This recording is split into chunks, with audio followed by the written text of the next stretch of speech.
Commodities is where it's at.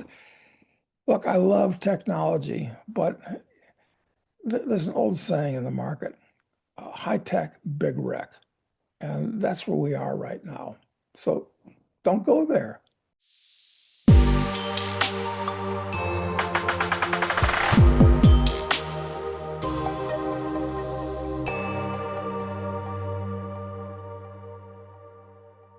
Hello, everyone, and welcome to another edition of the Kinvestor Report. It's been a while, and this is where I chat with industry experts, discuss the market, commodity stocks, and the economy. As always, I'm your host, Arlen Hansen.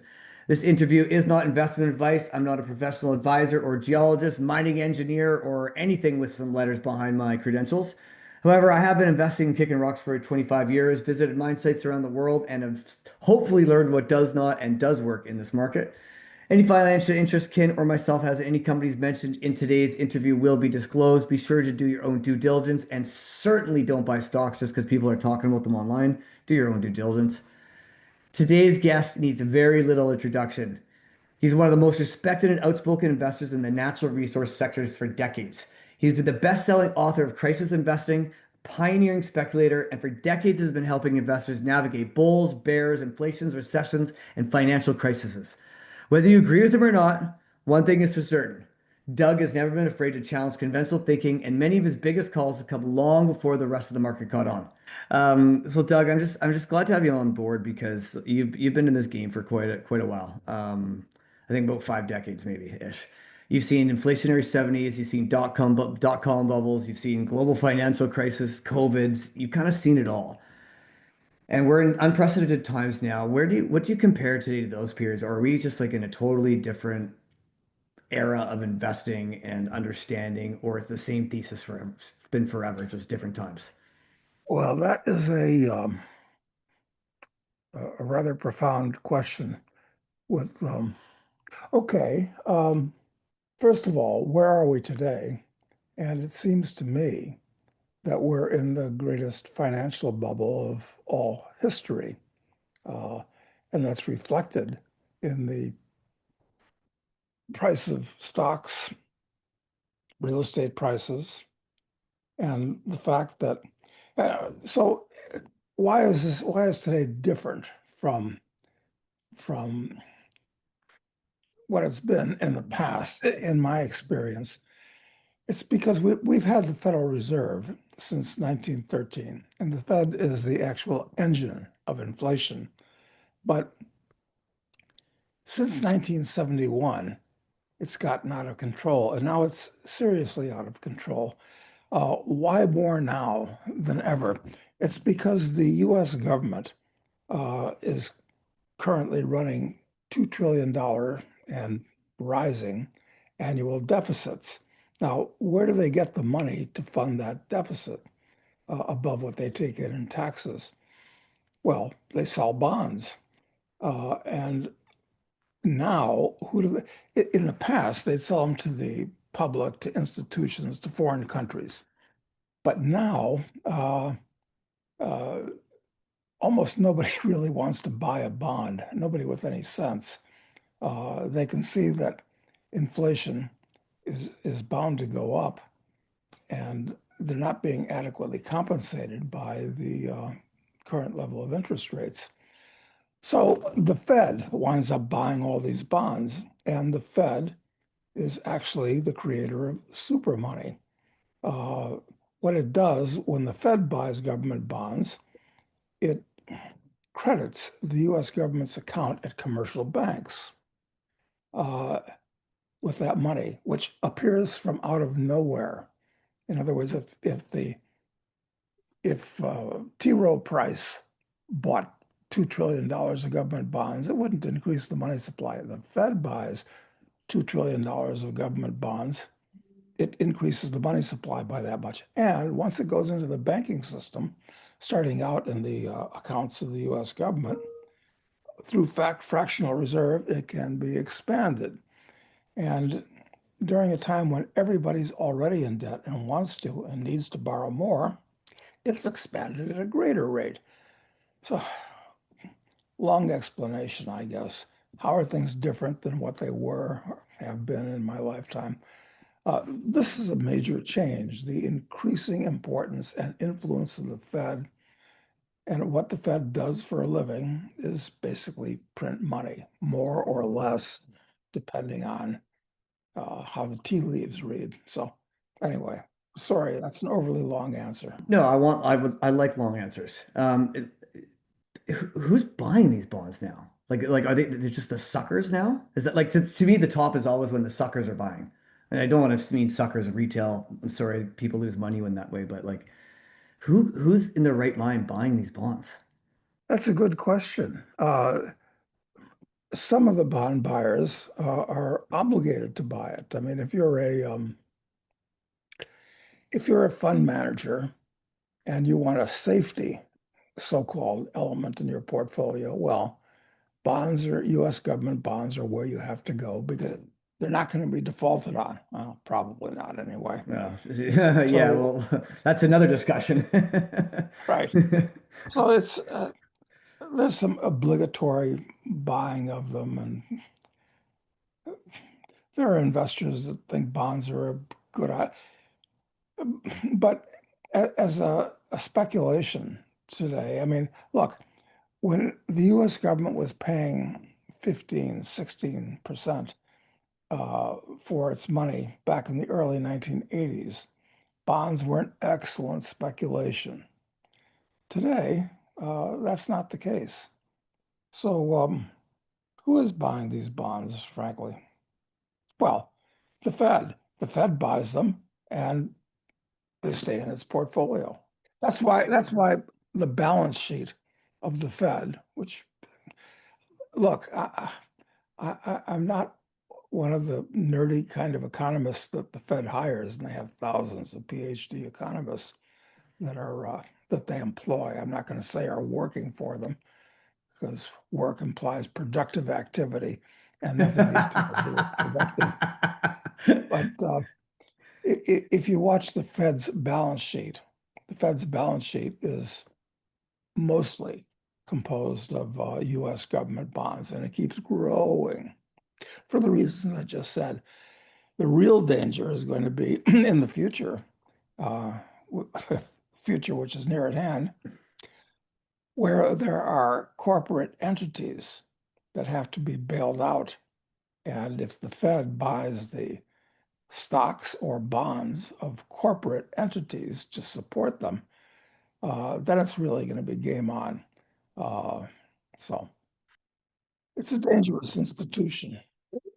It's probably it's, there's so many choices to make, but it's probably the greatest single source of poison in our economy today because it corrupts everything through the money supply.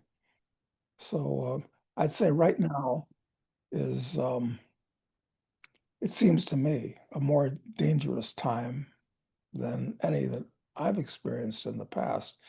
And that includes seeing what happened with the riots and the bombings and all this type of thing after the Vietnam War and what happened in the Vietnam War itself. So, but it's kind of disguised by the fact that the stock market is so high and everybody thinks they're going to be wealthy. And incidentally, more people are involved in the stock market now, both as in relative and in absolute terms than ever before in history. And more than that, just in the last year, I think this is a little known fact, but it's a genuine fact. Uh, the margin debt uh, on the stock market has gone up 50% just in the last year. What? So this is like the bell ringing at the top of the market. Famous last What? words. So you're saying half the like basically half the value of the market is on borrowed money. Is that what that means? A lot of it, or I'm not going to say the market is the stock markets run on borrowed money, but the amount of borrowed money has gone up. What's the correct number? We I'm don't need pulling this we out. don't need exact numbers, buddy. I think we get it. Yeah. It's up 50% in the last year. That is crazy. Yeah, it is. I think it's actually from 1 trillion to 1.5. but I stand to be corrected. Yeah, no, those are huge numbers, just like on a percentage basis, right? It's just like Yeah, I've never been in a spiraling debt pattern before, but like when I was younger, I had, credit card bills that kind of reached a little too high, and trying to get out of that was a mess. Like I had to borrow money from my parents to get out of that mess. Otherwise, I wouldn't have been able to get out of that mess just because the interest rates were too high. And this is where we are now. yeah. It just can't go on. Like, but like, what do you think? Why do you think investors aren't getting this or seeing this? Why do you think investors aren't looking at a 25-year chart of gold versus the dollar and being like, hey, this is the best chart in the world. Let's stick with it. Well, half of the people in the US, I think I saw this number just today, half of Americans have been to college. And I'm very, this is a very sad thing because going to college today is a corrupting influence. It's detrimental to your psychological and intellectual health. It's really stupid, as well as your financial health, because most people have to borrow money to go to college. So this is another thing. It's not just the Federal Reserve, which has corrupted American society, but the education system, which has been totally captured by statists, Marxists, wokesters, all kinds of intellectually and morally unsound people. I can't agree with you more on that, right? Like for the government and the system and the education system to tell us what we need to be good at in order to be valued as human beings in society. Like, oh, I have to be good at math in order to be a valuable human being in this society. Like, are you kidding me? Like, it's absolutely ridiculous what they're kind of forcing what they want us to learn, right? Well, and people are not being forced, if you would, to learn important real things like the STEM subjects, science, technology, engineering, and math, and even medicine. They're mostly learning so-called liberal arts, the definition of which has been corrupted. The word liberal used to say came from the Latin word liber, which means free. It's something that a free man would study. But today, liberal arts are basically things that somebody with the slave psychology would study. It's funny, we're talking about this, and my last book, how old is it now? I don't know. This thing has been out about 9 months. It's called The Preparation. I don't know if you're familiar with this or not, Well, or actually, I know I hadn't seen that one yet, to be quite honest. well, like all authors, I have a copy on my desk for occasions such as this. And let me take the opportunity. We were just talking about, or I was just talking about college and what a disaster it is. And it's true. Uh, I wish I hadn't gone to misallocated 4 years of my time and what was then a lot of money, peanuts today, uh, going to college and getting a degree. It was a waste of my time.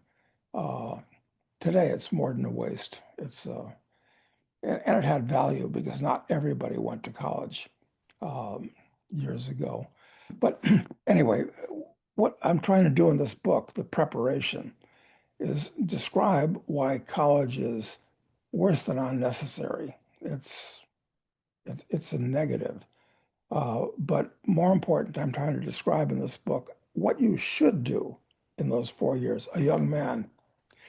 Because it seems to me that a lot of young men are floating around and feel kind of lost. They feel redundant. They feel unloved and unnecessary. And once they get out of high school, now what are you going to do? I mean, work as a male barista? Well, maybe a lot of them do now. So what this book describes is not is what you should do during that 4 year period of time. Uh, and it's divided into two parts. The academic part, where basically by taking courses from an outfit like the teaching company, that are you familiar with them, incidentally, No, Arlen? no, I'm not the teaching company.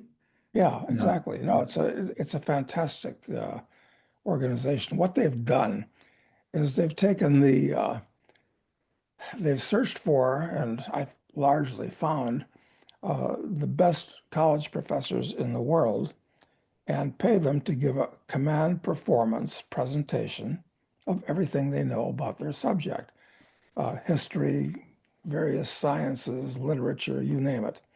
And of course, since these things are recorded electronically, you can listen to them as many times as possible. Where if you do go to college, half the time you'll miss the classes because you were staying up too late the night before. When you go to, you might fall asleep. I'm just speaking from my own experience. And if you do take notes, they're bad notes, and you probably won't read them anyway. So you spend 4 years learning stuff in college, and anything you do learn is accidentally absorbed by osmosis or cramming for exams at the last minute. It's a stupid thing to do. So I would say that by taking the courses, which are entertaining and interesting and well delivered, not, most college professors are just drones giving the same speech again and again to new classes. Waste of time. So you get better than a college education. But also, we divide the 4 years into 16 quarters. And in each of these quarters, you learn an important skill. The idea with this is that by the time you finish, by the time you're 22, you shouldn't be just a kid with a piece of paper on the wall if you're lucky or unlucky, as it were, but a Renaissance man who's widely experienced in the world. For instance, one quarter, we have you going to Italy to take a month cooking school, not because you want to become Gordon Ramsay or Wolfgang Puck, but it's a very valuable skill To feed to yourself? Yes, it is. yeah, and properly, and people respect that as they should. One quarter will send you to Canada to learn welding, which is a trade which pays well, and one quarter will send you to the West, Wyoming, to learn survival skills, to live in the wilderness with. This is a very valuable skill. Yes, it One is. quarter will send you to a ranch to learn cowboying, working with animals. One quarter will, well, uh, my co-author, one of my co-authors on this book, Maxim, is now he's 20 years old. When he was 19, he sailed from the Falkland Islands to Chile around Cape Horn. So you'll learn to be Wow. an open ocean sailor. So you see where Yeah, another yeah. quarter you'll learn to be an EMT, which is a valuable skill that's immediately employable. Maxim did that too. We're using him as a guinea pig for this program. Sorry, Maxim. Uh, and after he got his EMT, he's during his when he's available, uh, working fires in the West, and he's paid $600 a day plus expenses. This is pretty good for a 19-year-old kid. Yeah. So I hope you get the idea of what we're trying to do in this book.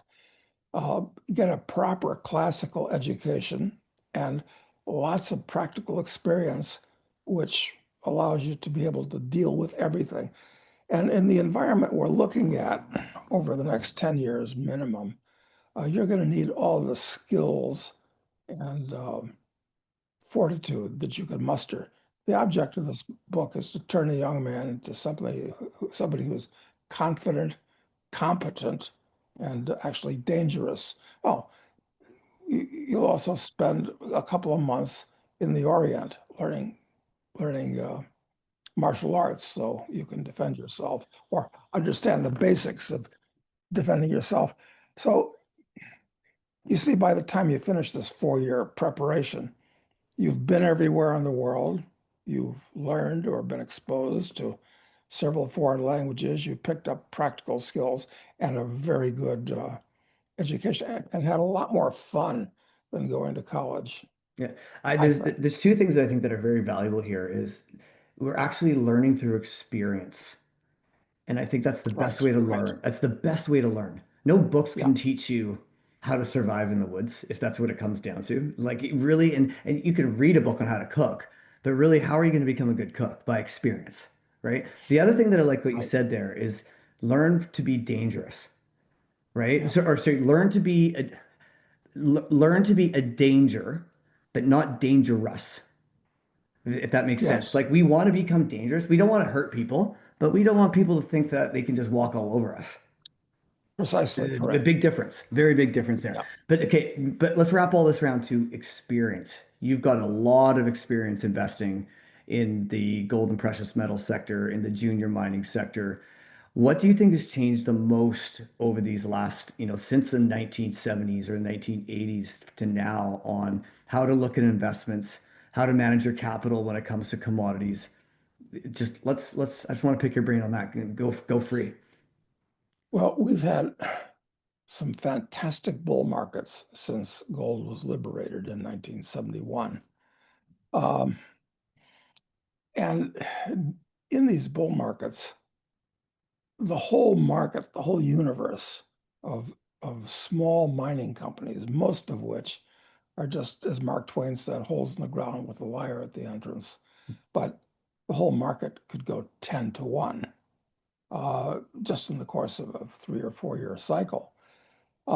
This last time, even though gold ran to what, $5,400 an ounce, um, and the stocks, these mining stocks have done extremely well, but not nearly as well as they should have with these kind of gold and silver prices. Um, it's even though they run up relative to other things in the investment world, uh, mining stocks are, in fact, all commodity stocks are at their lowest level ever, the cheapest ever. I mean, Newmont, which is the biggest gold miner, is selling it at 9 to 1 price earnings ratio. And I think its earnings are going to go up because they're coining money. The all-in sustaining costs of a marginal ounce of gold is estimated to be around $1,700 in that area. With gold at 4,000 for the first time in a very long time, these companies, it's like owning a gold mine. And and I say that as somebody who believes that the mining industry is the world's crappiest industry or close to it. I mean, no wonder Warren Buffett never invested in mining stocks.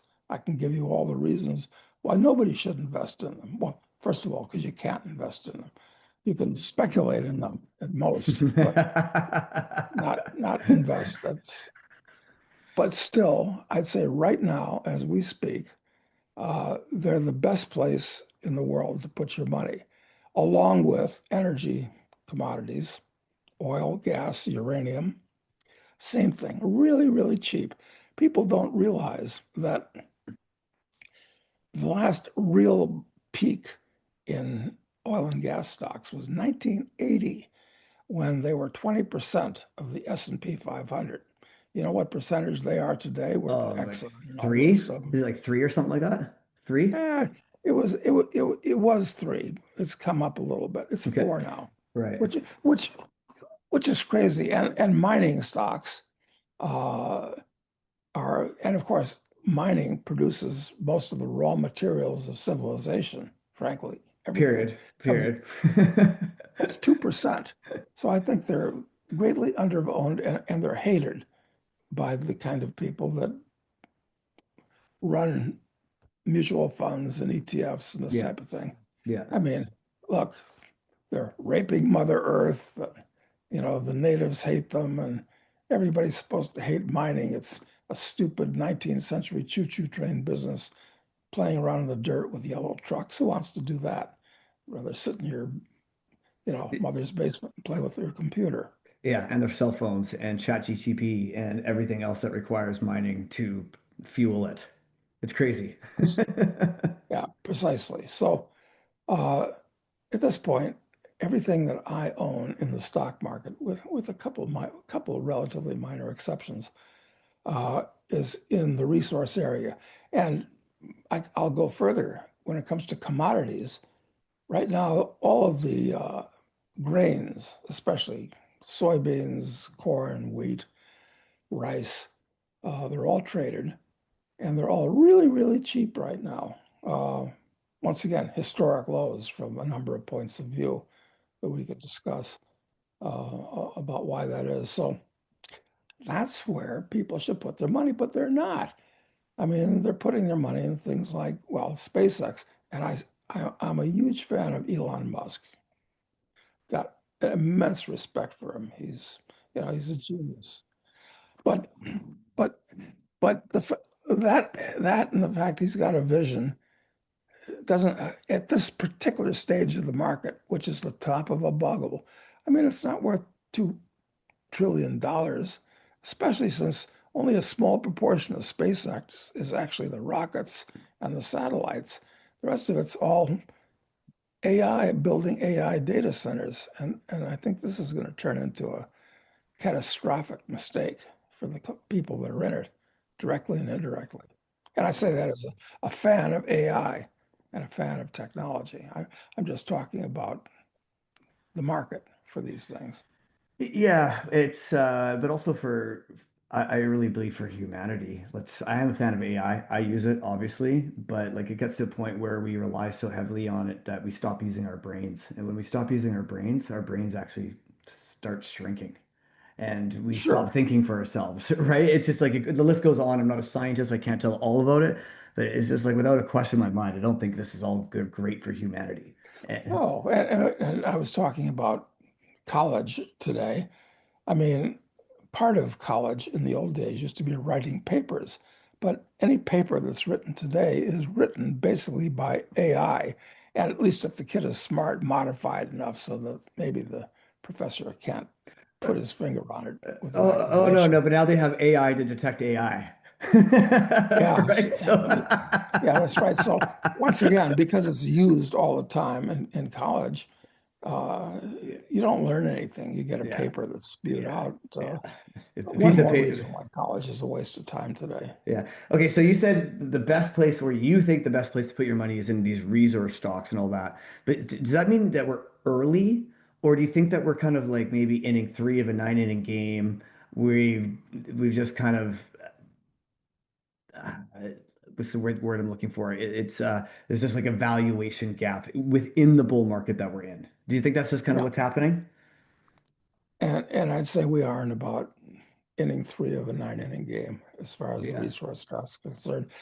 They've gone up a lot, but for what it's worth, since gold peaked in at the beginning of this year, these stocks have come off about typically about 30%.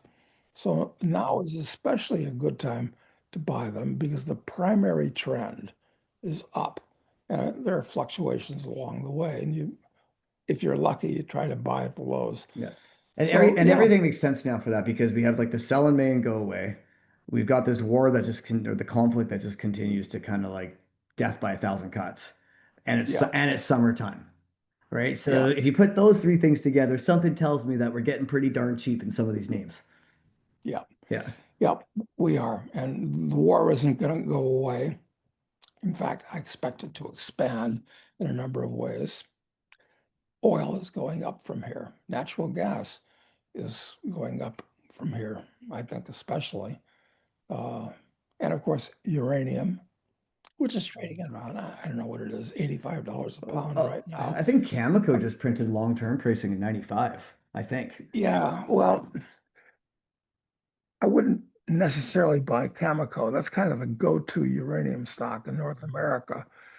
But with almost all of these companies, I tend not to buy the biggest ones because the biggest ones uh, are by very, they're basically bureaucracies run by managers.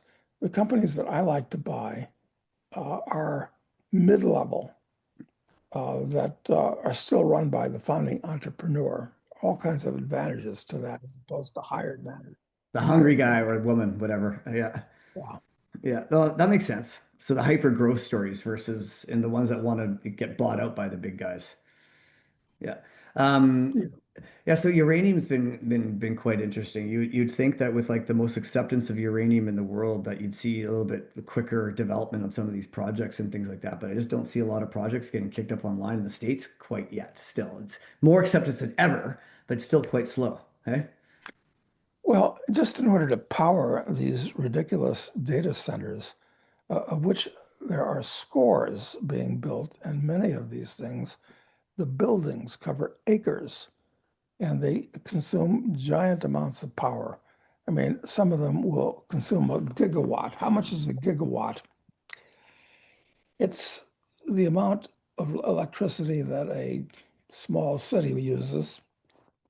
It's the output of a major nuclear power plant. They're generally about a gigawatt in size. So if the bubble in AI or data centers continues, the demand for electricity is going to be huge.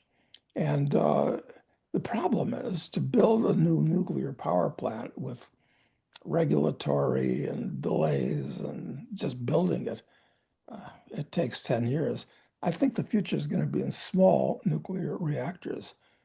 They've been used successfully in naval vessels now for how long? 60 years?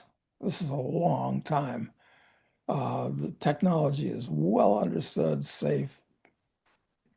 Uh, so the future is in SMRs, small nuclear reactors, and there actually should be thousands of them built in the U.S. Uh, Small, they're buried. You don't even have to look at them for 10 years with some of the technologies being developed. So, look, the free market would solve all of these things. The problem is the government, The which system. is, stalks the land like a predator. But people love it. They see it as a problem solver, not as a problem creator, which it almost exclusively is. So anyway, how much power do we need for whatever? And Yeah, it's inevitable. It's like absolutely inevitable that demand for electricity is going to scream and continue to yeah, scream as long as AI is and these data centers are t front and center for people, and which it will be because AI makes people's lives a lot simpler and easier, and humans always look for the escape to have an easier, simpler life. well, yeah, that's true. But uh, I could understand AI being used and data centers being built to make advances in STEM studies, like figuring out more of the nearly infinite uh, molecules that can be built around carbon. I mean, this is very helpful. But the degree of building of data centers now is so gigantic, it's not being used for advancing science and technology. It's to gather information about people. That's what most of it is. And that concentration of information about everything, about everybody, everywhere is really dangerous because the first beneficiary of it is the government, which is not our friend. And secondly, these corporations, which have turned into arms of the government and are dangerous enough by themselves. Can you just, I got one question, Doug. You said the government is not our friend. Can you explain that a little Well, bit? uh, look, I have to identify myself. Uh, people, if when people hear me say that, they say, "Hey, he must be a communist." No, just the opposite. Uh, I define myself as an ANCAP, an anarcho-capitalist. Capitalism because I believe in the total free exchange of goods and services between consenting individuals. Total freedom. That's what anarchy is about. Anarchy is not about a guy in a black cape with a little round bomb looking to destroy things. Anarchy simply means that you don't have any designated rulers. It means from the Greek none, archy, rule. Doesn't mean I don't believe in a polite society. but society is generally self-governing, except for except for the occasional criminal. But most of the criminals, and I'm not making a joke when I say this, wind up in Washington because a certain type of person goes into government.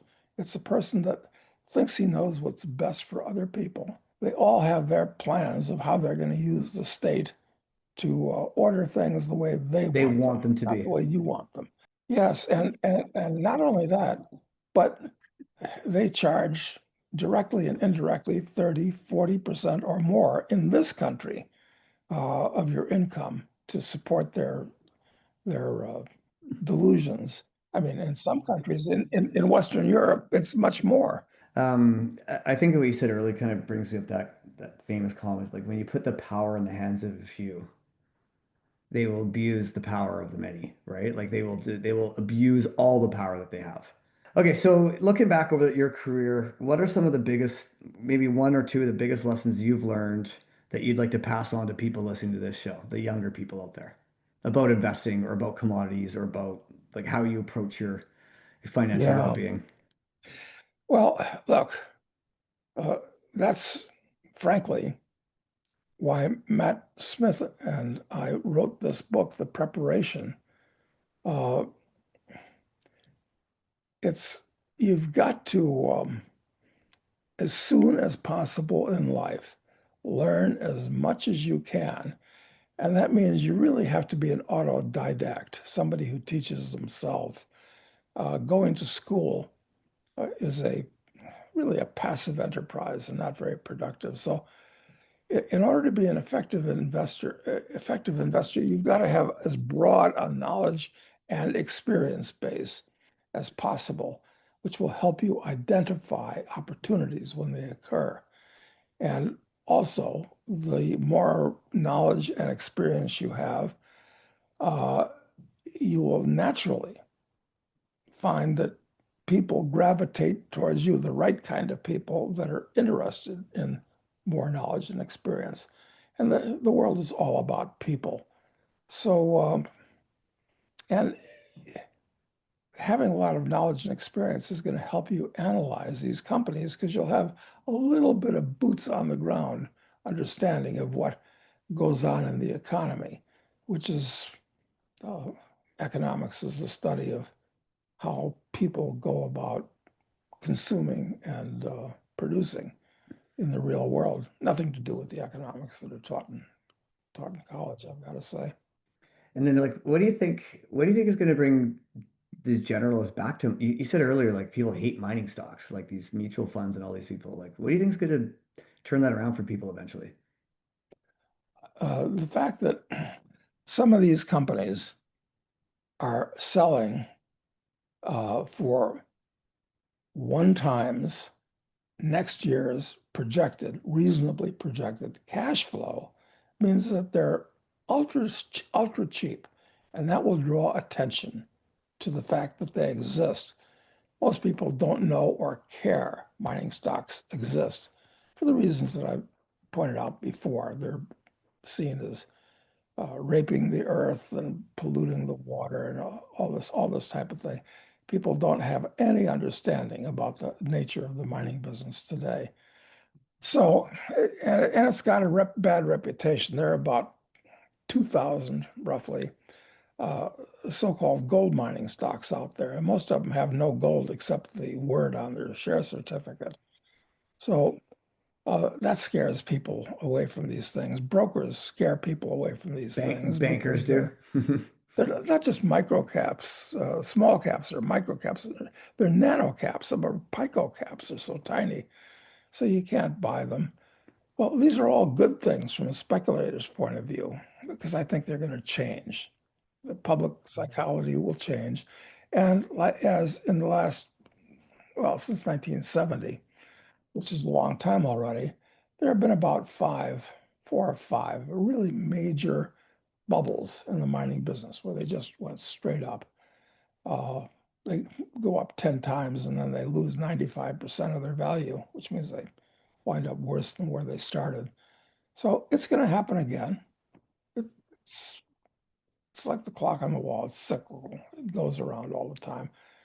And now's a very good time to get in these things. All of the commodities, like I said, everything from the food commodities to energy commodities to everything. Look, even if I was going to buy a stock that wasn't a mining stock, I'd look at forestry stocks like Weyerhaeuser, very cheap. And wood isn't going away as a commodity.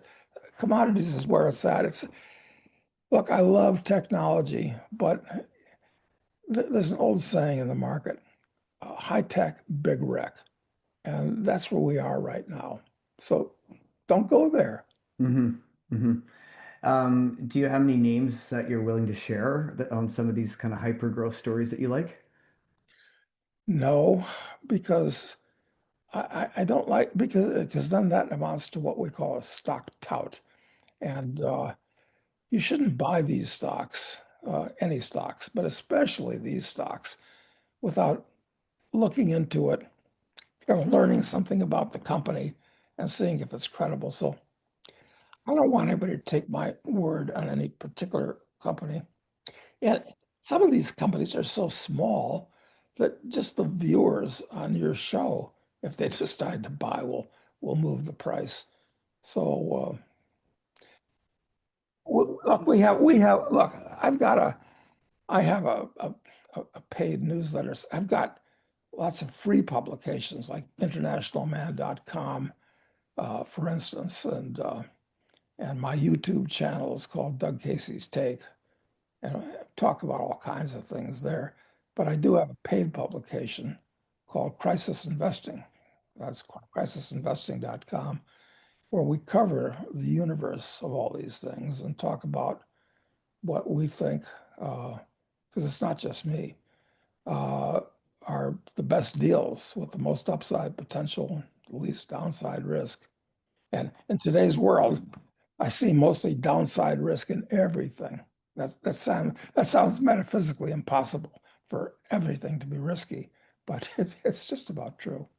I don't disagree with you there, to be quite honest.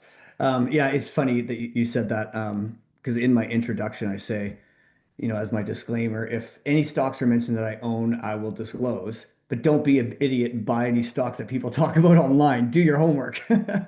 Right? And I think it's really important for investors to understand that you can get ideas from people like you and I and things like that, but still do your own due diligence. Get to understand the DNA of these companies, the management of the companies, the assets of the companies. Make sure you're not losing sleep when you're investing in these companies. That's not good for your nervous system, right? Then you become a poorer investor, right? So there's all sorts of things. So I appreciate your disclaimer there, and I appreciate that you do got a paid letter there that if people want to pick your brain on ideas, that they can go and pay for that and get your ideas from that. Okay, I'm just going to rapid fire a couple of quick questions here to wrap this up. Um, as of today, gold or Bitcoin? I think I know the answer to this one, but what do you want? Well, gold at $4,000 is not the same investment that it was at 200 or 400. That's true of Bitcoin too, isn't it? I mean, talk about a life-changing home run. Between the two of them right now, uh, look, I'm a fan of Bitcoin. I own Bitcoin. I buy the arguments for it, which we don't have to go into now. The only problem with Bitcoin is it hasn't been around very long. It's been around like 13 years. And there are a lot of things that could still happen that break the premise for investing in it. So yeah, I'm bullish on Bitcoin for lots of reasons and gold. Own them both. Don't want to choose between the two of them. Well, I tend towards gold, but I like them both. All right, we'll take gold as the answer. Copper or uranium? Uranium, Okay. um, because I think the mania in building data centers, which is and having to hugely expand the grid in order to provide the gigawatts of power for these data centers requires lots of copper. And there's a whole argument about the amount of copper being mined and the nature of the mines, how they're depleting, all this. We don't have time to go into that now, obviously. But that said, I'll still go for uranium. Yeah. Okay. Oil or natural gas? Well, Yeah, that's very interesting because relative to oil, natural gas is about in terms of uh, energy per unit is relatively speaking, natural gas is very cheap. Why? Because the US, it seems, has infinite amounts of natural gas.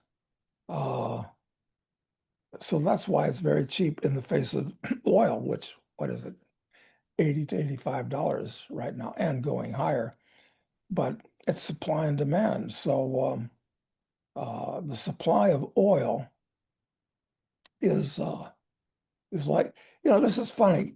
The argument for oil going higher is excellent. I mean, closing off the Straits of Hormuz, closing off the Bab el-Mandab, which is going to happen. The fact that Russia can't export the kind of oil that it used to, all these are putting a constriction on oil supply, and demand isn't going to go down seriously. So yeah, I'm really bullish on oil and natural gas because it's very, very cheap in terms of energy per dollar. Very cheap relative to oil. I should be more bullish on natural gas, but there's such a surfeit of it in the US that that doesn't matter at the moment. So how am I playing it? Uh, I'm not speculating in either of them as commodities, actually, but I'm buying the shares of oil and gas producers, both of which are really cheap, some of which yield huge dividends, up to 10% on solid companies. And I like dividends because they're, as religious people say, they're an outward sign of inward grace, dividends. So they're cheap right now with high dividends. And the stock market as a whole, I think the average dividend yield on the S&P is only, or the S&P only yields a fraction over 1% right now. So I'll take something that's unloved and more important and cheap at a 10% dividend yield. I like that. One country you're most bullish on. Well, I've been to over 150 countries, most of them many times, lived in 10. So I think I can speak on this with some authority. Um, right now, Argentina, it hit bottom. It was run until the wheels fell off. I spend a good part of the year there myself. And hopefully, the changes being made by their new government under Milei, he's also a declared anarcho-capitalist like myself. That's a whole different story. And he's not walking the straight and narrow from my point of view, but hey, I'll take what I can get. Uh, Argentina's really cheap. It's really nice, and it's turning the corner, I think. Yeah. So number one choice, Argentina. And and its little buddy next door, Uruguay. I'm a big fan of Uruguay too, but for different reasons. And then one investment book everyone should read, and you're allowed to say your own. Well, my best investment book was Crisis Investing for the Rest of the 90s. It's really a good book, I've Yeah, got to and it's say. still super relevant. Yes, it is. I Yeah. mean, the individual, I mentioned some stocks and all this type of thing, but it's cyclically, from an investment point of view, come around again to being correct. Uh, I like that. The investment book that changed my way of thinking was Harry Brown's book from 1970 called You Can Profit from the Coming Devaluation. I mean, absolutely as correct now as it was then. In fact, much more urgent. Uh, Other investment book. What's a current investment book? Look, I tend not to read investment books myself. You want to know what I read? You I write read, investment books. I don't, yeah, I don't, I really don't read investment. uh, investment books because It- I one of mean, the I know what I'm doing yeah, yeah, yeah. in my little area of the market. And, I'm, do I really want to spend, in my case, 10 hours reading a book? Well, no, there's other books I'd rather read. But if you haven't already been through the whole drill like I have, yeah, you should definitely read investment books. Yeah. So speaking for myself, not for Yeah. large. One of the ones that helped really shape my investing was Fear and Greed by James Dines. That was an awesome book. Oh, yeah, Jimmy and I became good friends before he died. Yeah. We got along well. Yeah. Uh, That, didn't read that book by him though. yeah. It was really about the psychology of the market, which we all know the market runs on fear and greed, right? So Yes, it yeah, it does. was an excellent book. So I recommend that. Not that anyone asked my opinion, but I'm giving my opinion anyways. Oh, listen, I'm glad to hear that because no, I haven't read that book Yeah. by him. Yeah. Awesome. Well, Doug, it's been an absolute pleasure. You gave me about 30 more minutes than I even wanted. So thank you for your time. That was awesome. Thanks, Doug. Okay. Yeah, Well, you have a great day. good talking to you, Arlen. Yeah, And you too. Have a lovely day. And that's it for today's show. Doug, thank you so much for joining us. Lots to unpack there. You can stay up to date with Doug and his work through his websites, internationalman.com and expertsroundtable.com, or through his YouTube channel, Doug Casey's Takes, all in the links below.